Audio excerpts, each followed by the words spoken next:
Working with proofing of the ankles and the knees and also some into the toes will also include a perspective of mapping some of the feet against the floor, which will and has been seen in some other resources relating to proofing as well. I'll be partially out of the shot because all that's really important is everything from the waist down.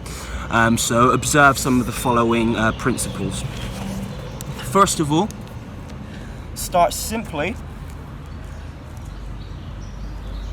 with this familiar type of ankle wobbling or rolling. Now, I'm working with two initiation points. One initiation point can actually be the foot or the ankle, where I'm thinking of I am actively turning and pulling this in. I'm pulling it across with the ankle. And the other instigation point can then be the knees, when I'm imagining actually moving the knees from left to right, and as a result, the ankles move. So both of these perspectives can be used in combination as of how you feel it's required. So I'm working now just thinking about the ankles. It's kind of classic ankle wobble movements. And now I'm thinking about the knees. From the outside, perhaps it looks exactly the same, but from the inside, it's a completely different sensation and there are completely different muscles being moved and activated.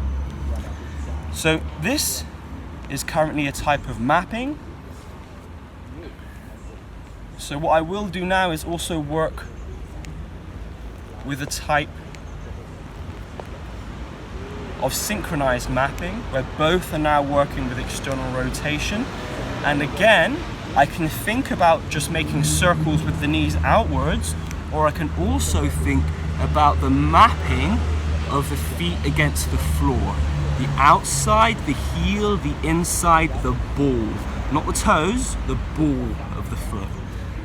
So here is the mapping idea from the side. Going back around. This is unsynchronized or working synchronized. You can now also work with the knees pointing further out with the toes. And continuing into lower and then higher regions.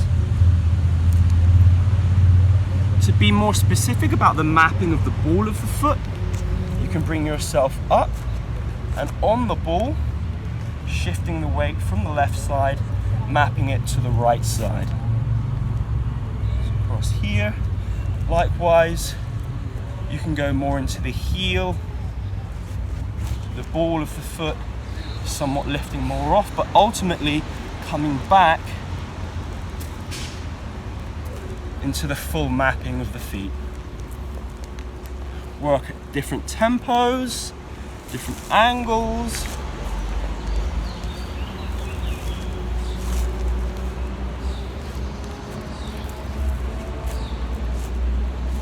And we can also work with rocking, forward and backwards.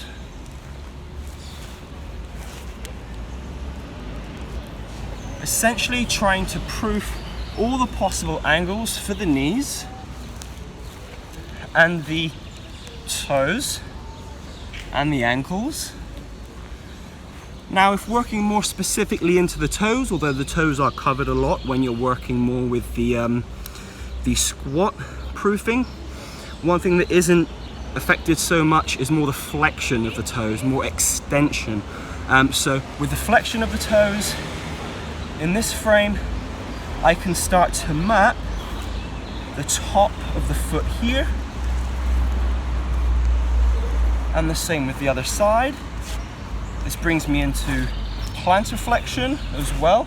As I map this plantar flexion, I can then also have the toes curled over and just lightly proof anything in there.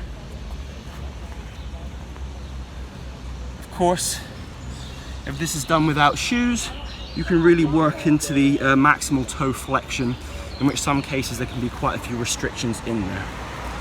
So this was proofing of the knees and the ankles, also incorporating some of the toes as well. As with the other proofing principles, the idea is to just keep moving, keep proofing for a good minimum of 3 minutes up to around 5 minutes. without stopping, keeping the stress constant, not too much, not too little, and most of all, exploring.